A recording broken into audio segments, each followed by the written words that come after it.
And thanks for joining us here on UPFront. For tonight, our focus is on that handshake that you can see on the screens right now between Samuel Okudzeto-Ablakwa, our Foreign Affairs Minister, and a delegation from the Republic of Nigeria. The move is ostensibly targeted at dousing the flames and tension which has been on the rise between a section of the Ghanaian population who have gone onto social media stoking some anti-Nigerian sentiments following a video that went viral from a diasporan community here in Ghana. And ever since, steps have been taken between both countries, Nigeria and Ghana, to douse the flame, as you can see there on the screens.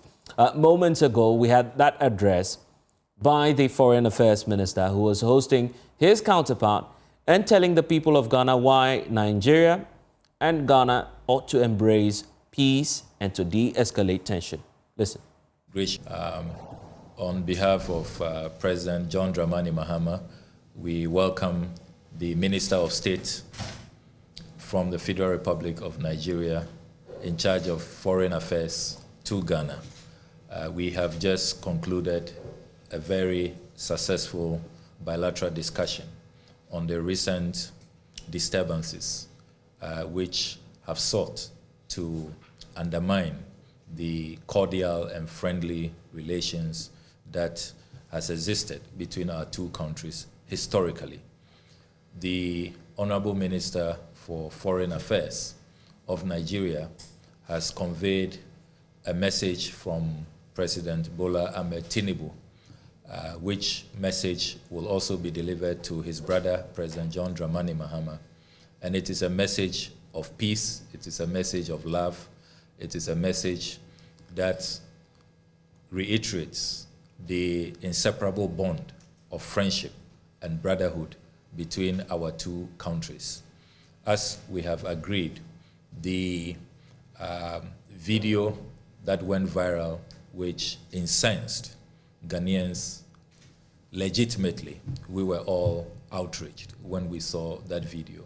That video has been condemned by our counterparts from Nigeria.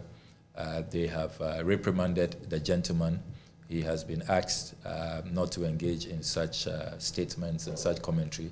As you do know, I had met him earlier, and he was very contrite in the meeting, has apologized. He's issued a public statement apologizing to President Mahama, to the government and people of Ghana.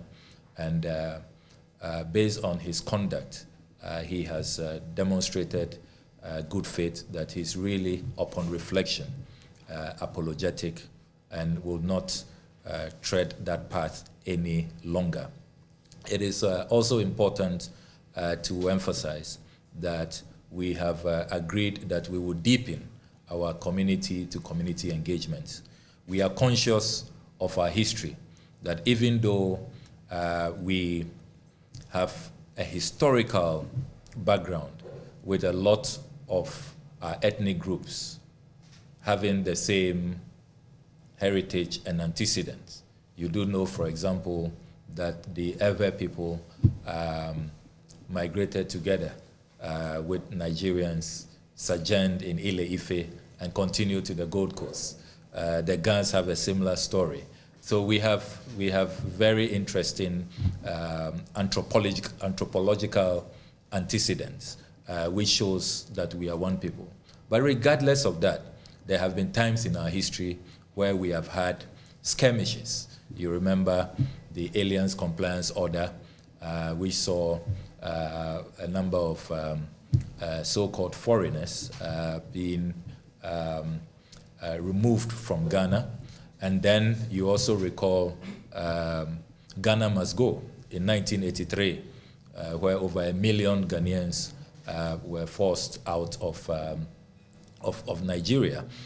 So we are conscious of that history, which should guide all of us, that if these things are not managed well, it could take us back to certain dark occurrences in our history. That is why we have been demonstrating a lot of maturity and asking that we douse the flames, we show compassion, we should remember that we are one people. let's always remember that Ghana, as the headquarters of Pan-Africanism, what Osajifo Dr. Kwame Nkrumah, the founder of our country, taught us is that we should ignore artificial boundaries. We are one people.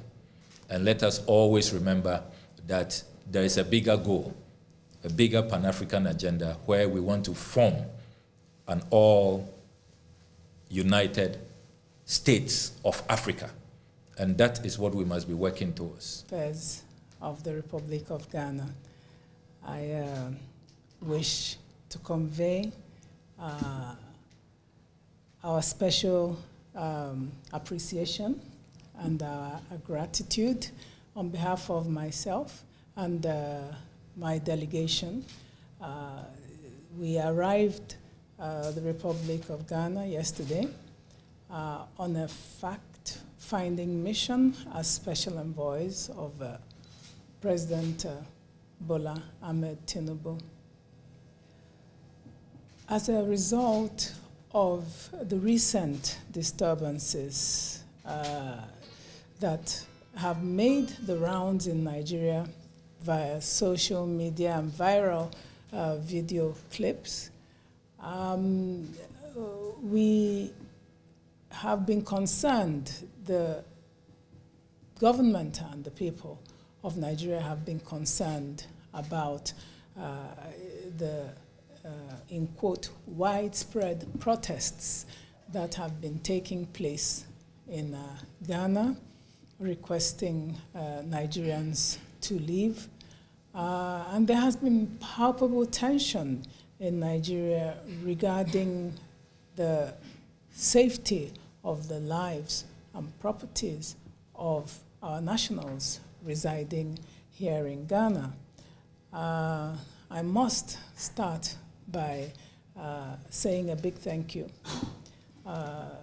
to the President of the Republic of Ghana, President John Dramani Mahama, and of course, Honorable Ablakwa, for their warm hospitality, the warm welcome we received when we arrived. And of course, we were pleased to note that things were rather calm here in Ghana.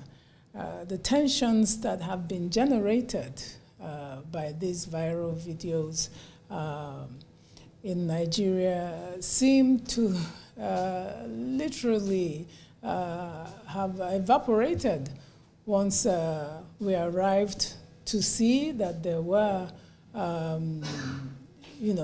no visible the protests that were ongoing. We want to reiterate, essentially, that Nigeria and Ghana have long been partners as a result, as the Honorable Minister has said, of our shared history. We have a special relationship. So much bonds us together. And these kinds of insightful videos, clips, rhetoric are capable of causing irreversible damage. They're capable of inflaming nations within the shortest possible time, because young people often don't understand the far-reaching effects of the actions that they take. And a lot of the time, they jeopardize the lives of properties of people who, in most cases, are innocent. So our government has been concerned. Our National Assembly had been concerned in Nigeria. Our traditional institution has been concerned.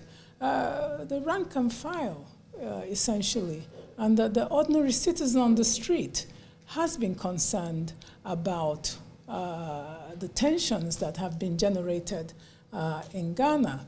And they just would want to be assured that Nigerian nationals in Ghana coexisting very well with their Ghanaian brothers, and that their lives and their livelihoods are not in any danger at all.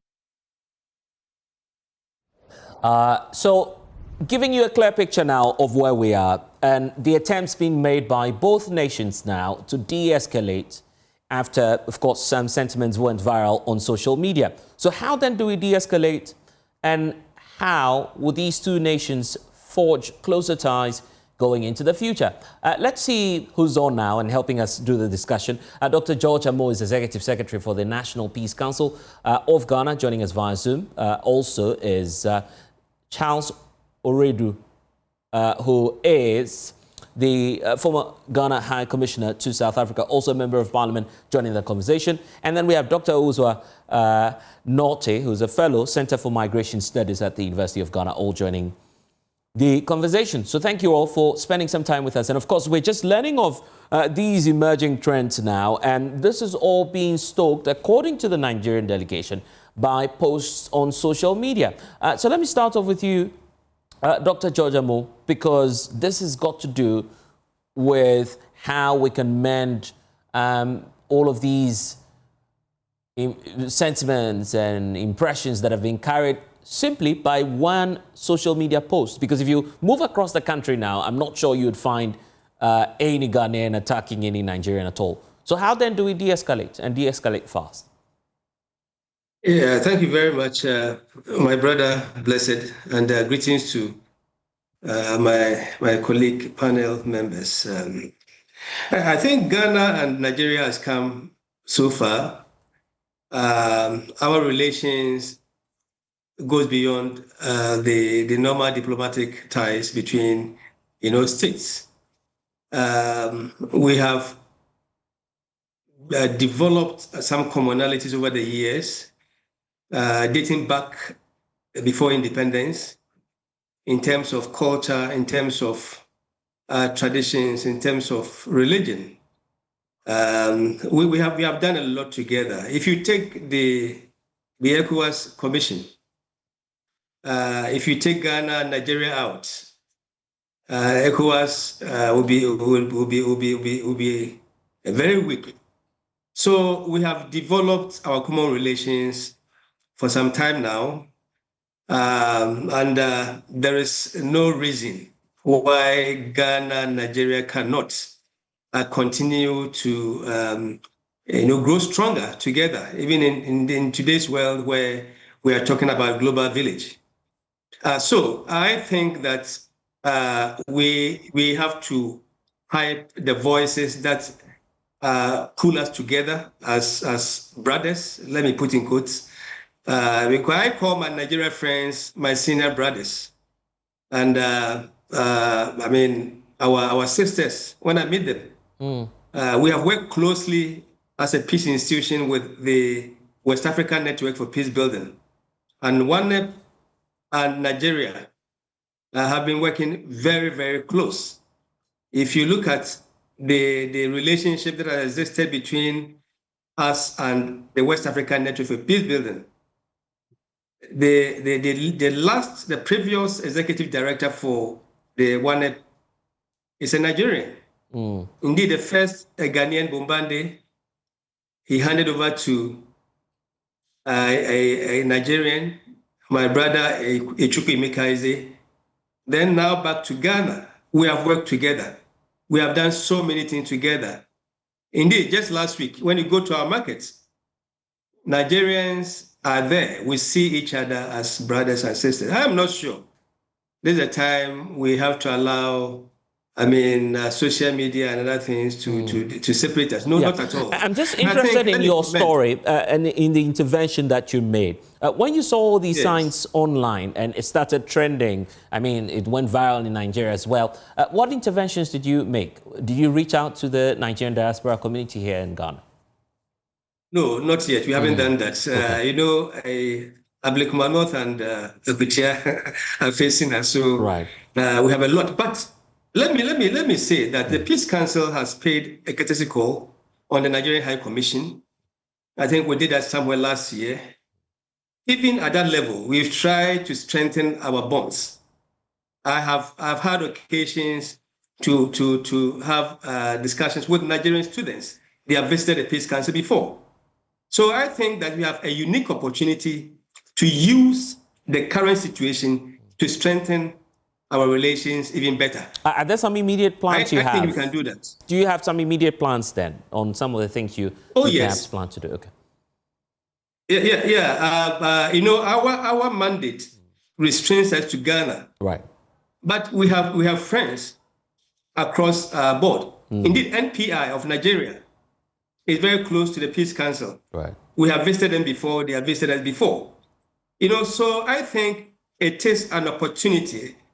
I would want to urge our leaders not to see this as something that would escalate, but something that can reinvigorate our relations and even make us bond better. We can do that. And, you know, in conflict, my brother, Blessed, you would need kinds like this to strengthen bonds. And I think that we haven't reached a stage where we are going to break the relations. Right, indeed. Let me bring in Charles Oredu, who is a former High Commissioner to South Africa. Of course, he's a member of Parliament now. And of course, you recall when issues of xenophobia came up in South Africa, we were at the receiving end. So now looking at these tendencies coming up, the call is to de-escalate and to call for peace.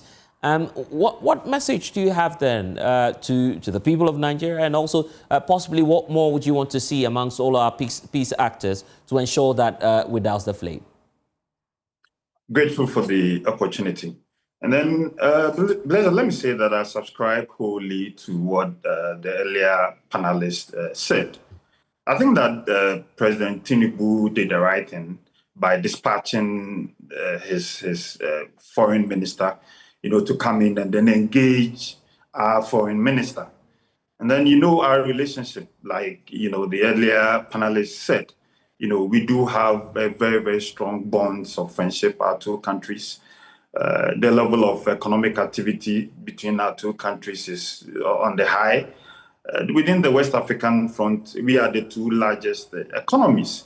You know, culturally, we all know, you know, Ghana, Nigeria, music, you know, we play football, the jollof rice issue, and all that. You know, there are so many Ghanaians in Nigeria.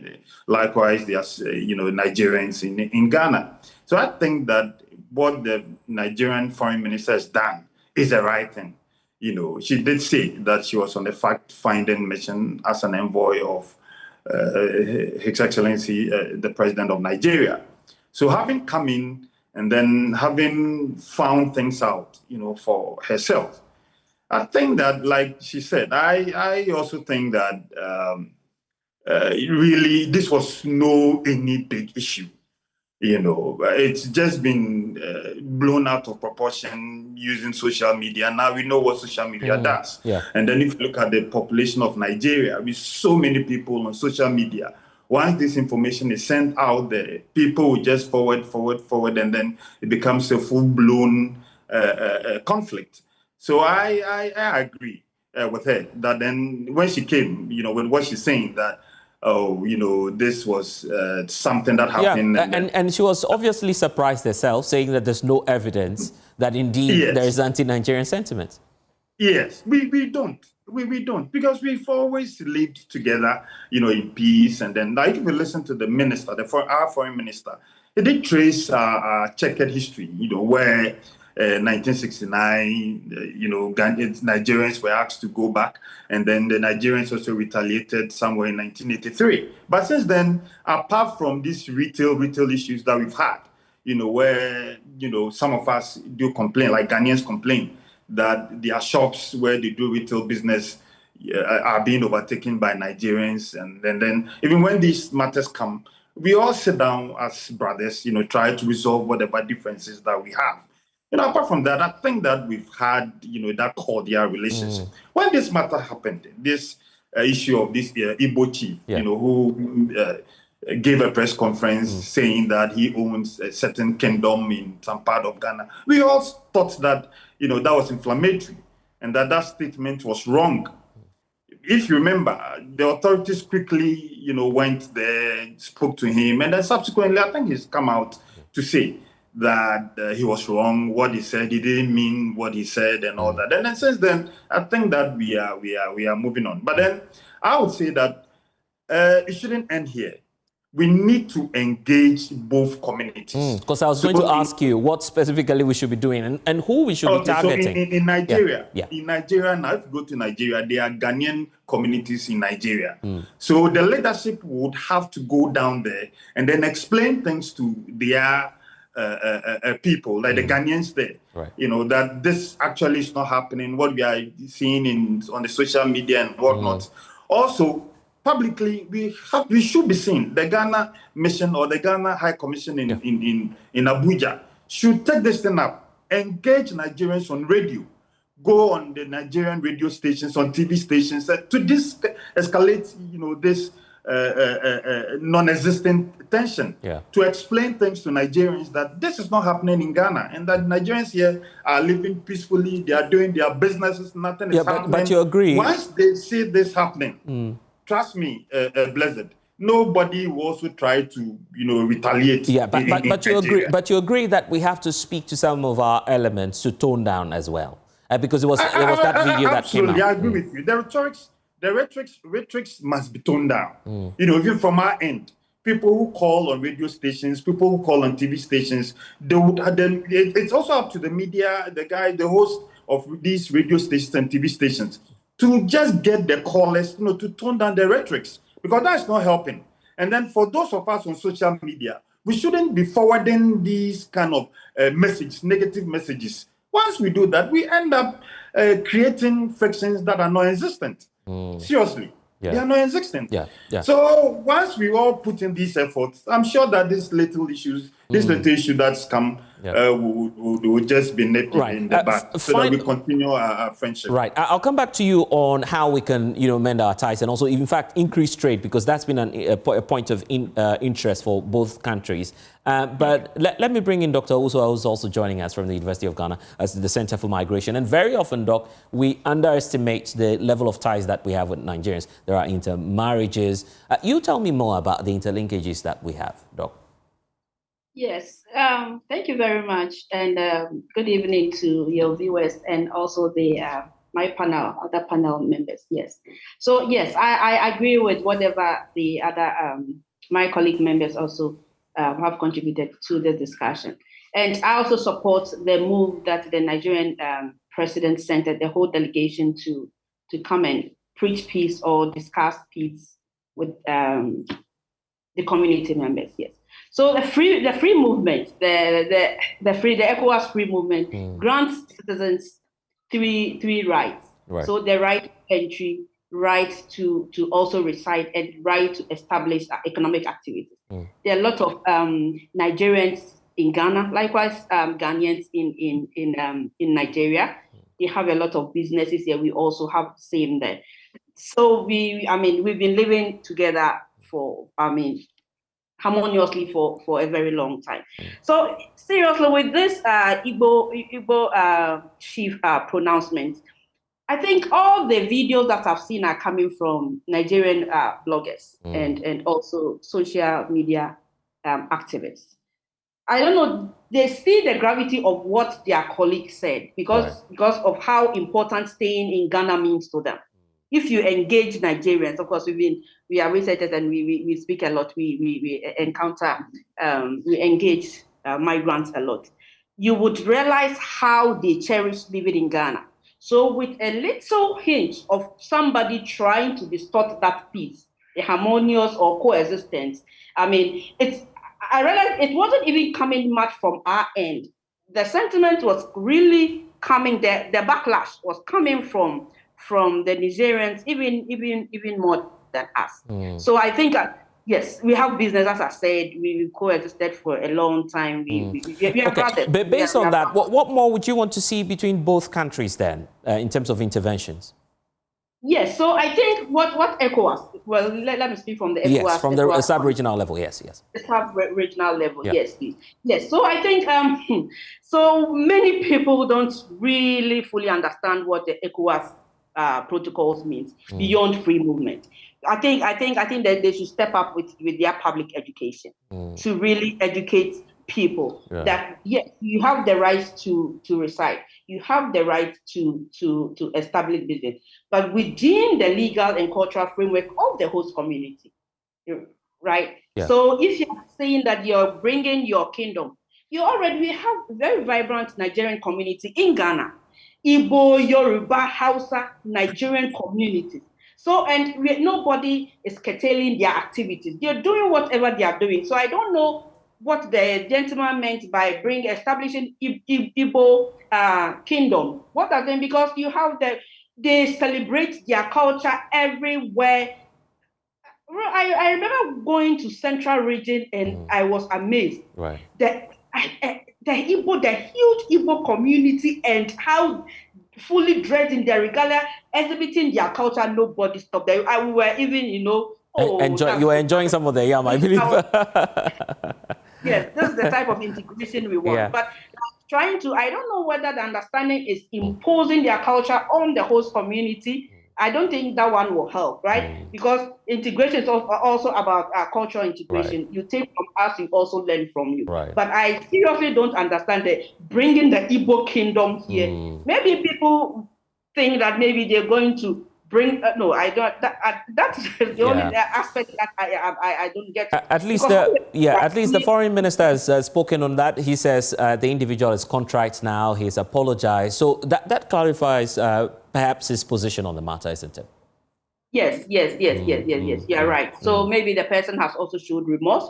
And I mean, as Charles said, Honorable Charles. Yes, I mean, these things you shouldn't drive it that far. I mean, the person just said it. Maybe within the spur of the moment, and that these statements came. Right. I mean, we are not fighting. Okay, and let me hear from Dr. George Amo, because the reason why I want to bring you in now is about the outstanding issues, right? You were pointing out the issue about the trading aspect. That always brings up, some concerns, particularly on the side of GUTA, the Union of Traders. Of course, they raise concerns sometimes about, some domestic and protectionist laws that we have. Going forward, how do we target some of these legislative pieces and try as much as possible to make them as integral or mindful of the ECOWAS regime that we're serving? Yes, Blessed, thanks and sorry for, I think the line dropped. Right. I think that we can do a lot. I think the last speaker, Awusua, has made quite significant points. You see, we can do a lot drawing inspiration from ECOWAS protocols, from the African Union, protocols, etc. I think we can do that.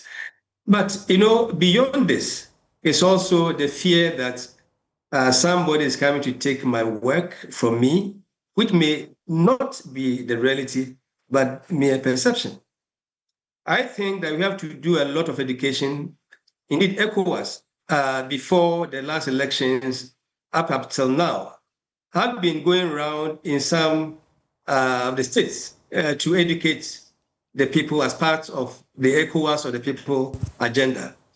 I think about a month ago, I was with a team from ECOWAS to Tamale. We are trying to see how the ECOWAS team can help us, establish even local peace committees. So I think that agenda must be strengthened and continued. And we have to make a deliberate effort to preach tolerance among the people of ECOWAS. You see, we have to create the spaces for our people to understand the fact that we are one. We have just been separated by our colonial masters. If you bother to you go to the border communities of a country, then you really understand the need for Ghanaians, and for that matter, the ECOWAS nations to live together. We are one. I think we have to strengthen that and remove the stereotypes, the stigmas that have somehow separated us, and sometimes deliberately being pushed by some groups somewhere. We have to come together. And I'm happy. I think I heard Madam also saying it, that our foreign ministers have started this very well. It's a good note. We have to build upon what they've started today and create spaces, more spaces. In the educational field, we have to create the spaces for us to understand the fact that we are one. In fact, the aspects about the rhetoric, I was going to ask you about if you're beginning to at least map out some key individuals, because at least we've seen some influential individuals also support this movement, the reason why it went viral on social media, but it wasn't as widespread. So are you beginning to trace possibly some of the individuals involved so you're able to dialogue with them on their concerns? Yeah, Blessed, like I've told you, our mandate is limited to. Yeah, I'm speaking about the Ghanaians actually who are involved in that. Yes. Yeah, right. Sure, indeed. We've had occasions to, when we were dealing with the issue of the Fulani or the Fulbe community, that issue has come up time and again. And our position has been that even when you arrest somebody who is not a Ghanaian, probably you go to the Galamsey site and you find some nationals who are not Ghanaians. You just don't tag them by their nationality. This Nigerian or Togolese or so. Yeah. A criminal is a criminal. So we treat them in that way. You know, I think that it's a matter of the fear that is hanging in the air that this group of people, when they come, I think we have to do a lot. And I would want to assure you and the listeners that on our part, as a peace institution, we would try to follow this keenly. We would have the opportunity to engage with the embassy here and see what we can do to ensure we try to preach peace, not only in person, but also on our social media platforms. We are doing that quite well within our country, but I think the way things are going, we have to stretch it. Indeed. Great points there. Let me bring in the Honorable MP, because you used to be former Deputy Minister for Foreign Affairs, and I recall at the time when you were Deputy Foreign Affairs Minister, before your mission to South Africa, the Speaker of the Nigerian Parliament, I believe, yes, I believe he was the one. He was in Accra, of course, meeting the likes of the Speaker at the time and also President Akufo-Addo, who had then, put up the point and the need to create sort of a Nigerian-Ghanaian business council. So all of these domestic policies and issues relating to investments are dealt with. You recall that vividly. What roadmap did you draw at the time, working with the Honorable Shirley Ayokoboche, the Minister? Yeah, so Blessed, at the level of the presidency, we've had that collaboration, very, very, very good cooperation. I remember under President Kufuor's best friend to me was President Obasanjo. Then under President Mahama's first term, he was also very, very close to President Goodluck Jonathan, if you recall. And then President Akufo-Addo and then President Buhari, they were inseparable. And then now President Mahama again, and then President Tinubu. So at the level of the presidency, they've always been that, relationship, that rapprochement, between these leaders.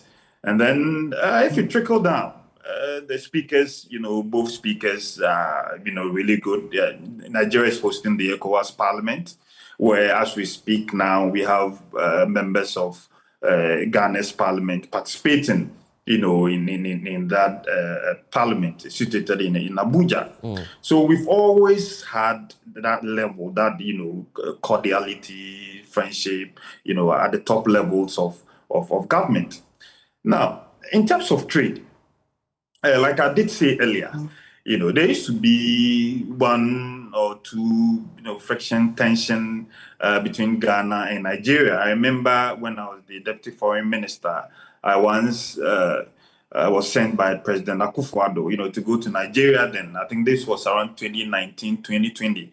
They are close, if you remember, they closed their borders. Yes, I recall, yes. Yes, and that citing that, people, countries are like, the people were smuggling rice and all that. And this affected a lot of our traders. So a lot of our trucks that were going to Nigeria to deliver goods were stuck at the Benin border. So you had to go, speak to their Minister of Trade and then their Minister of Foreign Affairs, about this. It took a long while, but later they opened the borders. But then by the time they opened, a lot of goods had gone back, because if you visited the border, the Beninois border, where we had, the trucks parked, you would tell that the traders lost a lot of money, as a result of the closure of that border. So these are things that we always speak against. Now, like the earlier speaker said, the ECOWAS liberalization, and then when you come to the after, they all have protocols, that allow for free trade, that allow for businesses to thrive, amongst citizens of these countries. But sometimes people try to put in these small impediments, against them. Now, as we speak now, if you speak to traders, they'll tell you that if you try to export things or send goods to Nigeria, when you get to the border, they will ask you for this, they will ask you for that, and all that. These are things that, the protocols that we've signed frown upon. And yet people, the customs people, the customs people, try to just put in these impediments. We all know why they do that. Because at the end of the day, they want to take some money, from these business. These are the things that we frown upon. Traders have complained. They do complain. Let's sit down. Let's trash these things out, and then traders will have the freedom to do their businesses. I would end, this particular matter by saying that we are two football crazy nations. Yeah. Why can't we get the NFA and then the GFA, put together Ghana-Nigeria match? Let's see. You want us to play some friendly matches? The Nigerian Falcons, they are women. They triumphed recently in the African Cup of Nations. They won the gold. The Ghana also placed third. If the women are going to play, that's fine. But I would prefer the men. Let's put together a football match. Let's get it. We've always been friends, so that this bickering, this, tension, this seeming non-existent friction, will end. We just kick it out and then continue with the level of cooperation that we enjoy together. Should we be setting up, say, a chamber for the businesses that we have? Come again? Should we be setting up a chamber for the businesses that we have? Say, I think we do have a chamber in Ghana. Yes, we do have a chamber in Ghana. The business between Ghana and Nigeria, apart from the large scale, where you have Ghanaians exporting palm oil. I think palm oil is our #1 product that goes to Nigeria. Palm oil, and then these days you also have chocolate. You have the chocolate, the powdered chocolate, and all that. Going to Nigeria. We have a lot of Ghanaians who go there to buy these electrical products. They buy electrical products from Nigeria and then bring them. If you go to Accra, Tudu, a lot of the electrical products you see, they are not from China. They go to Nigeria to buy them because the Nigerians go to China, import them on large scale. And then our people also go to Nigeria, to buy them and then do the retailing here. So that level of activity is already in motion.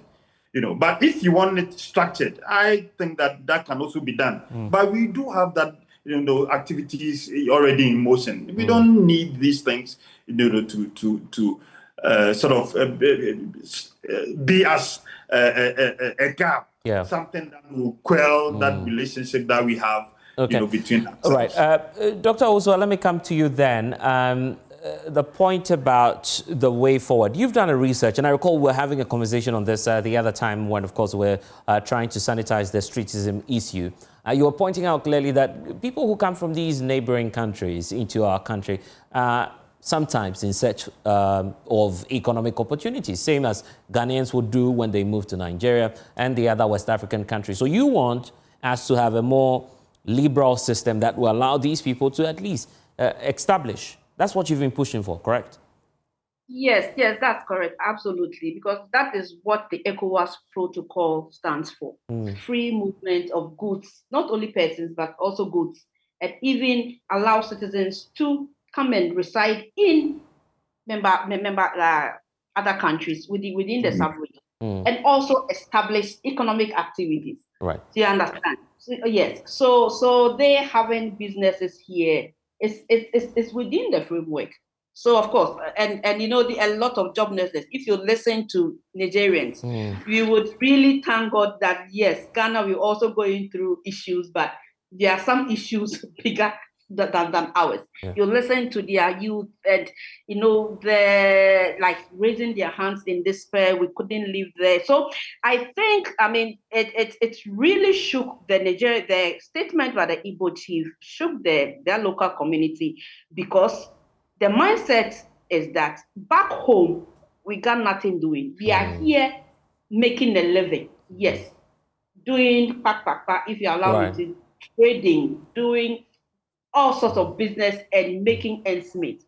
And if somebody somewhere, a single person, wants to really muddy the waters for us, I mean, they wouldn't allow it. Well, you know what? I'm grateful to all of you, Dr. Owusu, to you, Dr. Georgia Moore, Executive Secretary of the National Peace Council, and also to you, Charles Oredu, former High Commissioner and also MP, for joining the conversation. Right about now, apologies though.